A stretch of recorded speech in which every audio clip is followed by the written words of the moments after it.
नमस्कार, स्वागत है आपका जनगणमान 24/7 पर, जो कि मेरा यूट्यूब चैनल है। आप उसे लाइक करें, सब्सक्राइब करें। और डोनाल्ड ट्रंप ने एक बार फिर से भारत को झटका दिया है।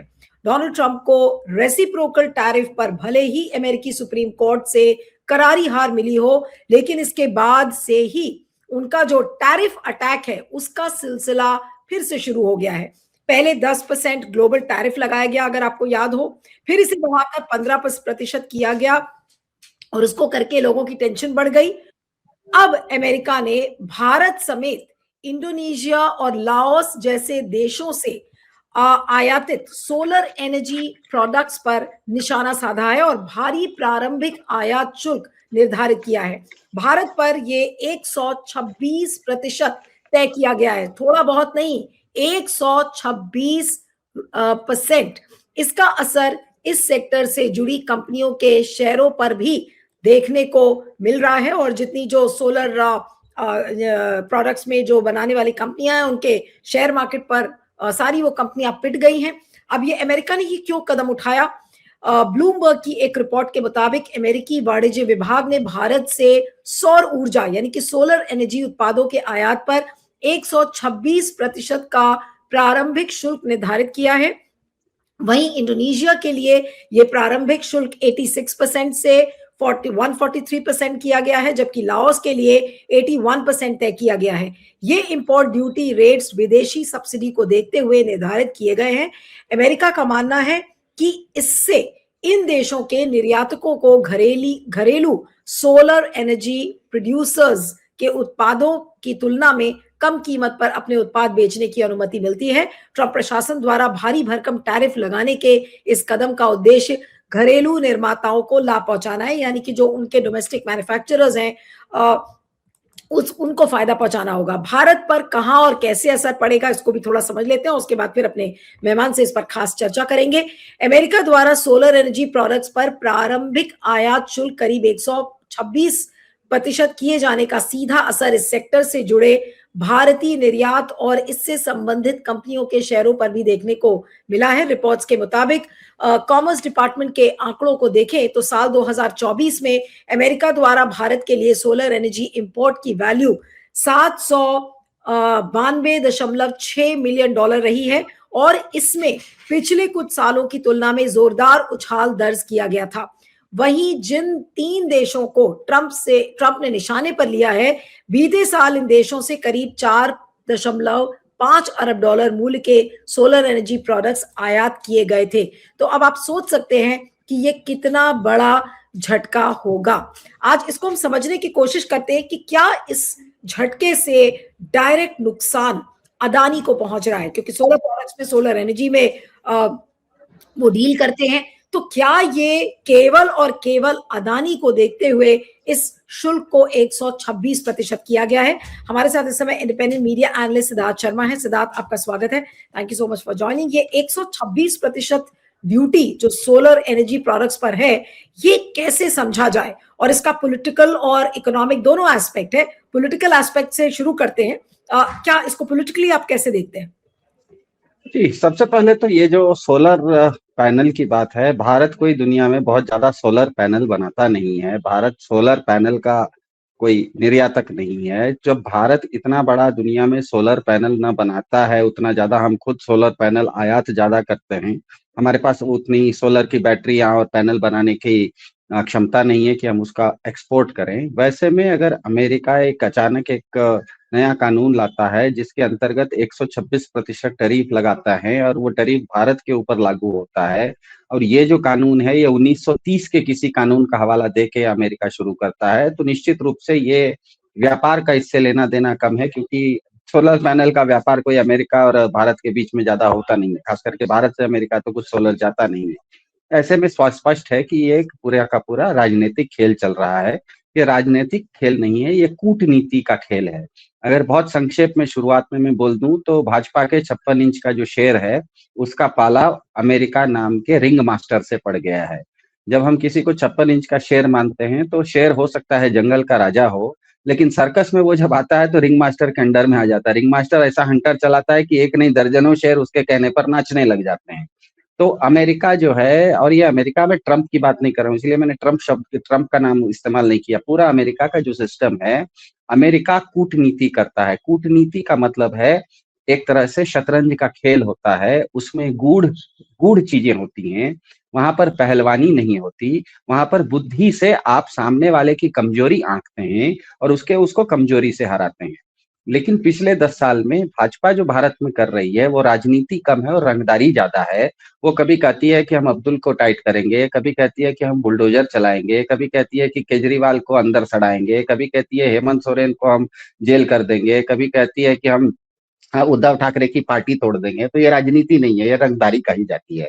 तो इस रंगदारी का पाला पड़ गया है अमेरिका से, क्योंकि अमेरिका ने सीधा सीधा समझ लिया है कि भाजपा की जो कमजोर कड़ी है, भाजपा की जो कमजोरी है, भाजपा की जो निर्भरता है, वो अदानी पर बहुत ज्यादा है। सबको पता है, जैसे ही अदानी का नाम लेते हैं भाजपा वाले, जिनका कोई अदानी से लेना देना नहीं है, वो भी अदानी के डिफेंस में आके अदानी का बचाव करने आ जाते हैं। क्यों आते हो भाई? अदानी एक व्यापारी है, आप एक राजनीतिक पार्टी हो। लेकिन हम हमेशा देखते हैं, यहाँ तक कि जब जेपीसी की मांग हुई थी अदानी के खिलाफ, तो पूरी बीजेपी खड़ी हो गई कि हम जेपीसी नहीं होने देंगे। हमें पता है अदानी और बीजेपी का बहुत पुराना याराना है। तो अमेरिका ने ये समझ लिया कि अदानी नाम का जो चीज है, वो भारत के लिए, भारत की वर्तमान सरकार के लिए, खास करके भाजपा के लिए दुखती रग है।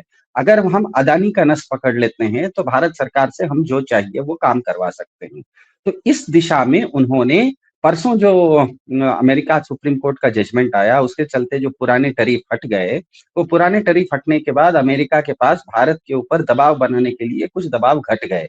क्योंकि हमें पता है, जैसे ये टैरिफ हटे, पूरा विपक्ष भारत सरकार को बोल रहा है कि ये टैरिफ जब हट गया है तो ट्रेड डील तो रहा नहीं, ट्रेड डील से आप मुकर जाइए, आप नए नए ढंग से वार्तालाप कीजिए। ये दबाव में आके हमें ये भी पता है कि भारत सरकार जो ट्रेड डील के लिए यहाँ से अमेरिका भेज रही थी किसी एक प्रतिनिधि मंडल को, उसने भी वहां पर नहीं भेजा। तो अमेरिका अब जानने लगा है कि कहीं भारत इस ट्रेड डील से भाग नहीं जाए, क्योंकि वो जो ट्रेड डील हुई है वो केवल टैरिफ तक सीमित नहीं है। उस ट्रेड डील में अमेरिका से सस्ता खाना भी भारत आएगा और अमेरिका से महंगा तेल भी भारत आएगा, जिसका टैरिफ से कोई लेना देना नहीं है।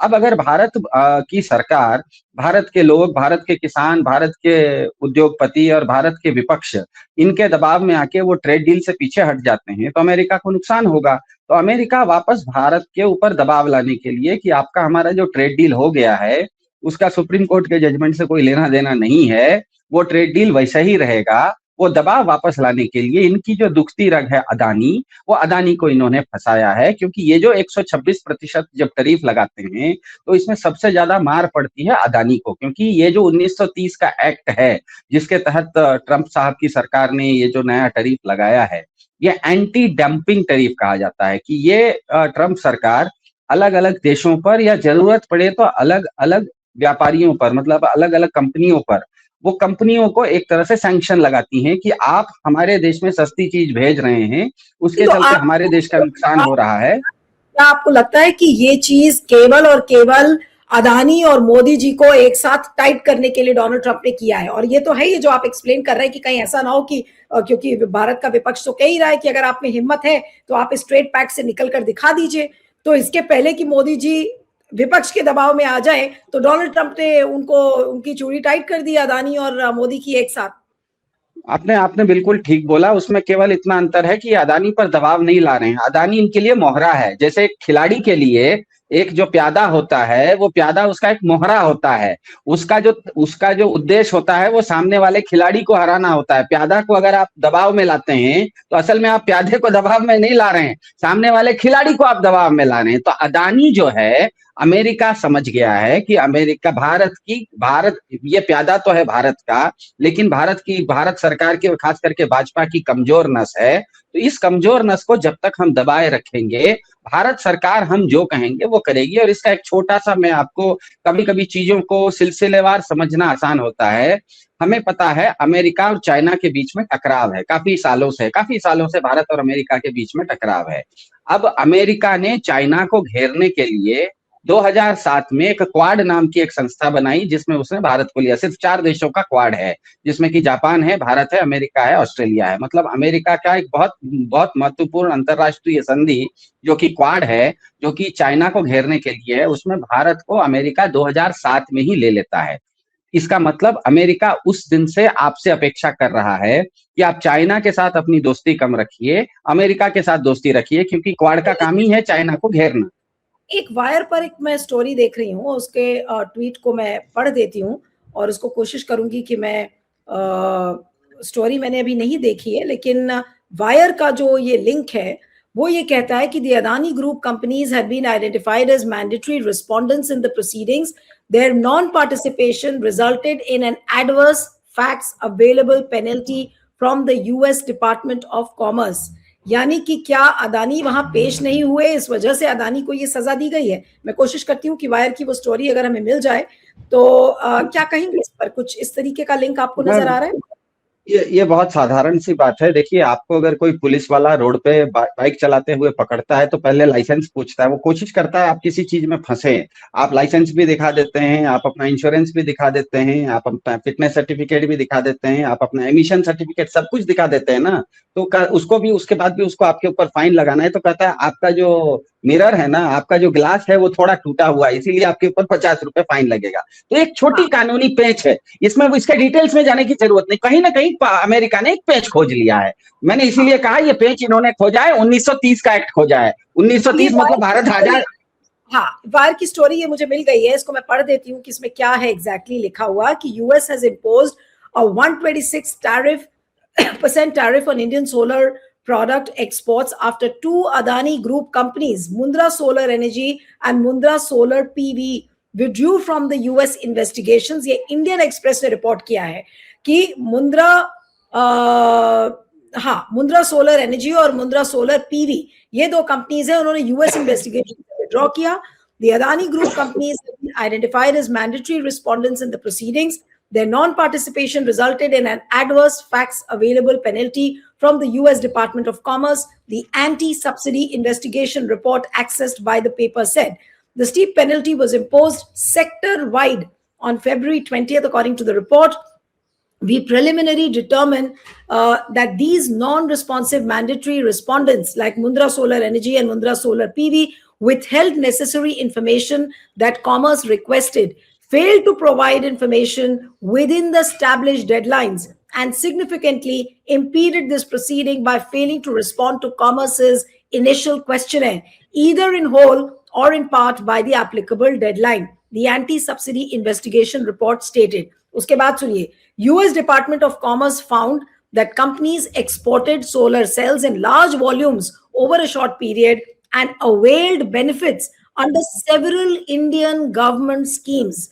These include the Advance Authorization Advance License Program, the Duty-Free Import Authorization Scheme, the Duty Drawback Program, and the Export Promotion of Capital Goods Scheme.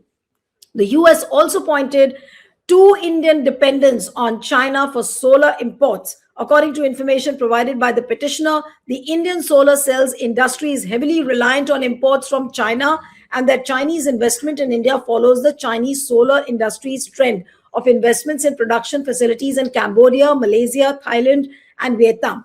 Now, Ajay Srivastav, who's the former trade officer and head of New Delhi-based think tank GTRI, told the paper the case became more punitive after the Adani-linked firms withdrew from the investigations in November last year. अब ये कहानी क्या लगती है आपको सिद्धार्थ? काफी कुछ लग रहा है कि भाई जहां पर उस जांच में पेश होना था, जांच में वो पेश नहीं हुई दोनों कंपनी, तो उठा के ट्रंप ने कहा कि ये लो, तुम जांच में पेश नहीं होगे, हम 126% ड्यूटी लगा देंगे. अब क्या करोगे?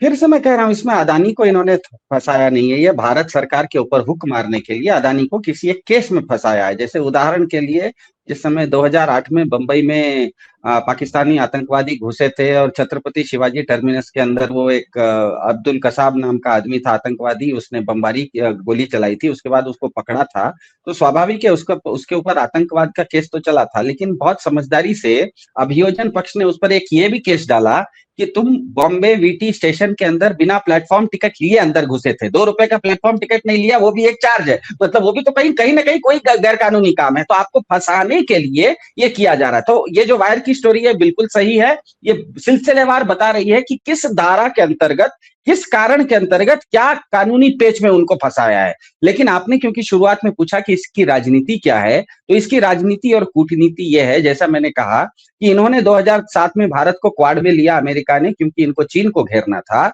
लेकिन 2017 में होता यह है कि अदानी जो है वो चाइना के साथ पहला एमओयू कर लेते हैं। इसका मतलब अमेरिका को लगने लगता है कि अदानी चाइना के साथ व्यापार कर रहे हैं।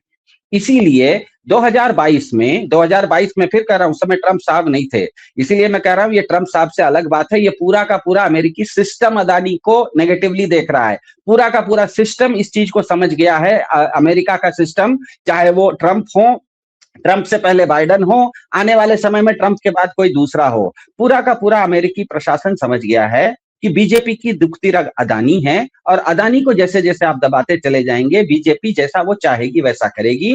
इसीलिए 2022 में जब उन्होंने देखा कि 2017 में भारत सरकार तो हमारे साथ क्वाड में चीन को घेर रही है, लेकिन भारत सरकार का सबसे फेवरेट व्यापार प्रतिष्ठान अदानी चीन के साथ एमओयू कर रहा है, तो 2022 में अदानी के ऊपर यूनाइटेड स्टेट के कानून विभाग ने, डिपार्टमेंट ऑफ जस्टिस ने एक जांच शुरू की। 2023 में उसको आगे बढ़ के हिंडनबर्ग नाम की कंपनी, जो कि फिर से वो अमेरिकी कंपनी है, उसके द्वारा अदानी के ऊपर बहुत बड़ा खुलासा किया। वो सब दबाव ला रहे थे भारत सरकार के ऊपर, भाजपा के ऊपर, कि हम जो कह रहे हैं वैसा करो। उसके बाद जब भारत सरकार वो दबाव में आती चली गई, तो 2024 जनवरी में उसी कानून विभाग ने, डिपार्टमेंट ऑफ जस्टिस ने अमेरिकी कोर्ट में केस शुरू करवाया। नवंबर 2024 में अमेरिकी कोर्ट ने अदानी के ऊपर अभियोजन कर दिया।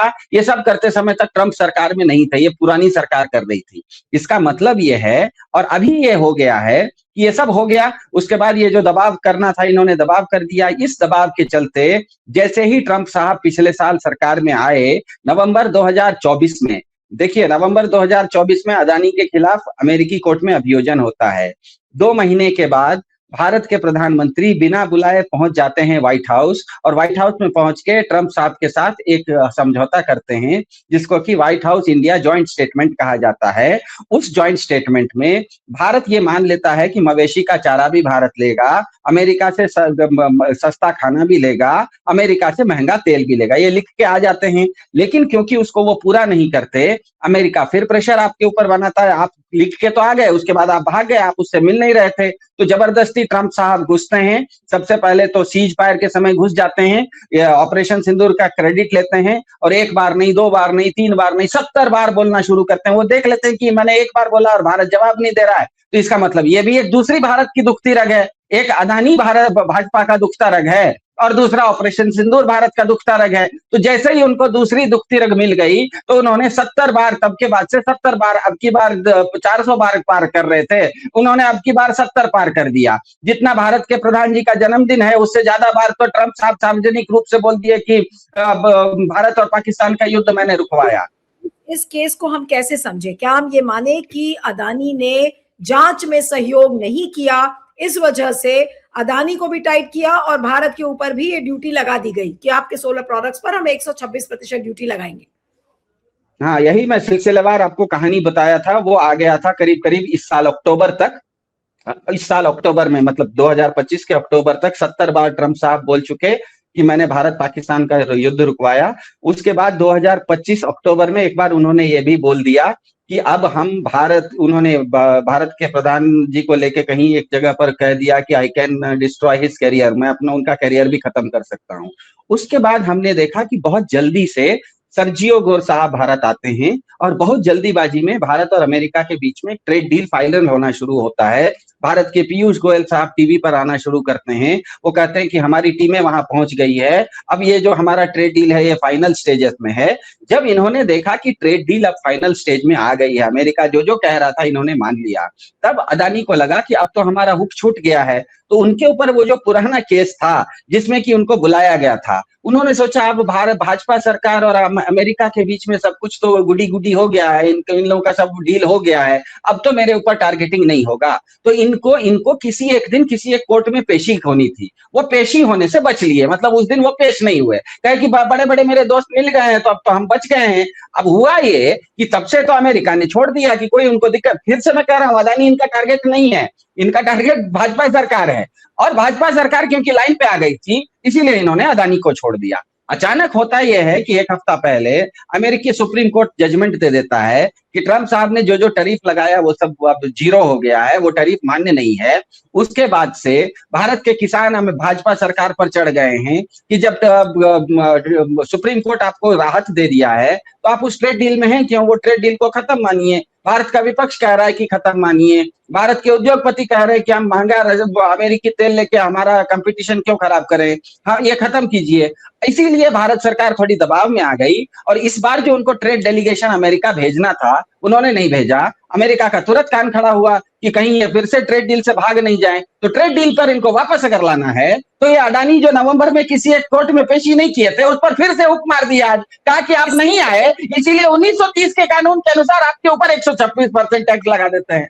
तो इसका मतलब ये है कि अदानी खेल कर रहे थे ट्रंप के साथ और ट्रंप ने उनको चपात मार दी कि भाई खेल खबरदार मेरे साथ किया, अगर तुमने खेल किया तो ये लो अब 126% ड्यूटी पे करो। क्योंकि वो जानते हैं कि अदानी और बीजेपी के बीच में चोली दामन का साथ है और अदानी भाजपा की कमजोरी है। तो जब जब वो अदानी को दबोचेंगे, भाजपा अदानी को, क्योंकि अदानी को वो छोड़ नहीं सकती, तो जैसे जैसे कहते हैं ना कि गला दबाते हैं तो नाक से सांस लेना बंद हो जाता, दबता यहाँ पे है लेकिन सांस यहाँ रुक जाती है। तो एक जगह होती है यहाँ दबाने से यहाँ से सांस रुक जाती है।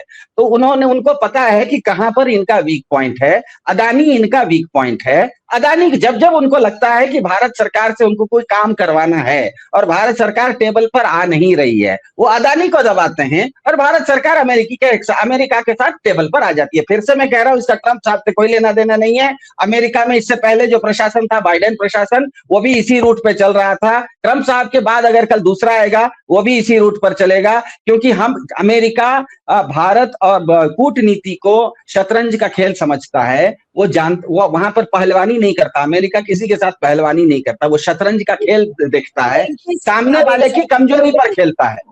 अब अगर 126% ड्यूटी लगा दी है तो अदानी का तो सपना पूरा हो गया कि भाई अब सोलर एनर्जी का जो दुकान है अदानी की वो बंद कर दी डोनाल्ड ट्रंप ने हमेशा के लिए। अब 126% अगर तो क्या होगा, कैसे चलाएंगे? हाँ, यहाँ पर बड़ा अच्छा आपने सवाल किया, इससे एक नया एंगल खुल जाता है।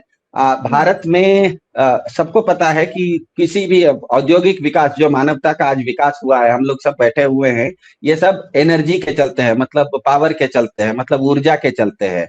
ऊर्जा मतलब क्या, एक जो हमारे घर में बिजली आती है वो ऊर्जा, और एक हमारी गाड़ियों में जो पेट्रोल आता है ये ऊर्जा।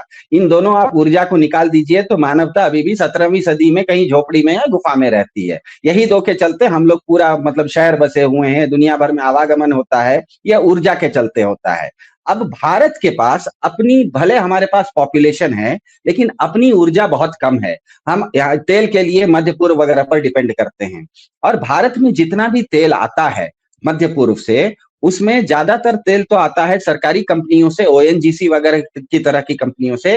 प्राइवेट में एक ही खिलाड़ी है, बड़ा खिलाड़ी, वो है अंबानी। अंबानी का जामनगर वगैरह में रिफाइनरी वगैरह बहुत ज्यादा है। लेकिन 2014 में जब भाजपा भारत की सरकार बनी, तब अडानी बनिस्पत इसके कि वो अंबानी से क्या कहते हैं कंपटीशन में उतरते, उन्होंने सोचा कि हम एक नया क्या कहते हैं ऊर्जा के नए स्रोत में हाथ लगाते हैं। उन्होंने एक अडानी ग्रीन एनर्जी नाम की कंपनी बनाई, दुनिया का सबसे बड़ा सोलर पावर प्लांट लगाया भुज में, जो कि पाकिस्तान बॉर्डर से 1 किलोमीटर भारत के अंदर है। उन्होंने हाइड्रोजन इलेक्ट्रिसिटी पर क्या कहते हैं हाइड्रोजन पावर के ऊपर इन्वेस्ट किया। तो अडानी ने क्या किया, अपना पूरा का पूरा इन्वेस्टमेंट पेट्रोलियम में तो लगे हुए थे अंबानी, इन्होंने सोलर एनर्जी में अपना पूरा इन्वेस्टमेंट किया, पूरा का पूरा। और उनका ये मानना था कि सोलर एनर्जी भारत को आने वाले समय में, जितनी भी भारत को सोलर एनर्जी देनी है वो अडानी देंगे। इसीलिए उन्होंने भारत भर में, दुनिया भर में और भारत भर में प्लांट लगाए।